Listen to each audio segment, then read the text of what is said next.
ধান প্রজনন মানে রিপ্রোডাক্টিভ স্টেজে ফুল আসার অবস্থায় নষ্ট হয়ে যায়। এই অবস্থায় বিডি আমাদের ধান গবেষণা ইনস্টিটিউট অনেক গবেষণা করতেছে যে শীত সহিংসু ঠান্ডা সহিংসু জাত বের করা যায়। কারণ আগাম বুনলে ফুল যখন আসে তখন যদি তাপমাত্রা 20 ডিগ্রি সেন্টিগ্রেডের নিচে নেমে যায় তাহলে আজান দিয়ে 100% সিধা হয়ে যায়। সেজন্য আগাম লাগানো যাবে না। এই দিকে বিবেচনায় বাংলাদেশ ধান গবেষণা ইনস্টিটিউট কাজ করতেছে। গত ফেব্রুয়ারি মাসে তাদের একটা জাত ন্যাশনাল সিড বোর্ড অবমুক্ত করছে, সেটা হচ্ছে বিধান 118। আমার মোবাইলে ওটা আছে, হোয়াটসঅ্যাপ নাম্বার দিলে আমি দিয়ে দিতে পারবো এই জাত সম্পর্কে জানার জন্য।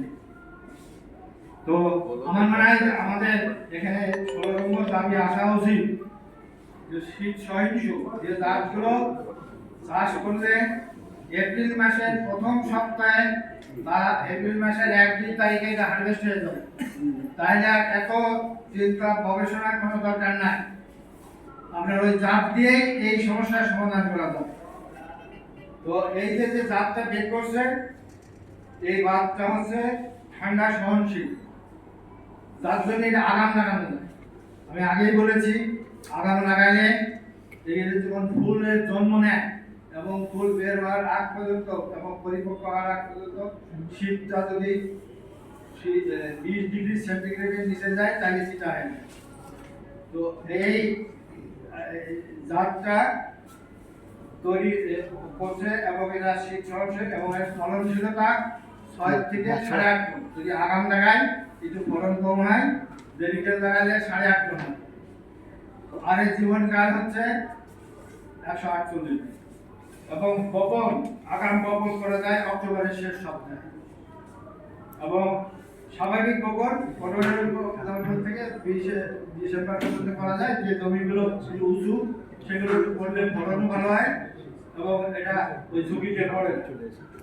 এখন আমি সংক্ষেপ করে দিচ্ছি, আমি আমার প্রিপারেশন।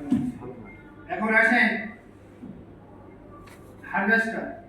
পানি জলবদ্ধতা হওয়ার আগেই যদি হারভেস্ট হয়ে যায় তাহলে তো হারভেস্টার ব্যবহার করার তো কোনো সমস্যা নাই। কোন হারভেস্টার? কম্বাইন্ড হারভেস্টার, যেটা অতীত সরকারের একজন কৃষিবিদ মন্ত্রী এই দেশে ইন্ট্রোডিউস করছিল।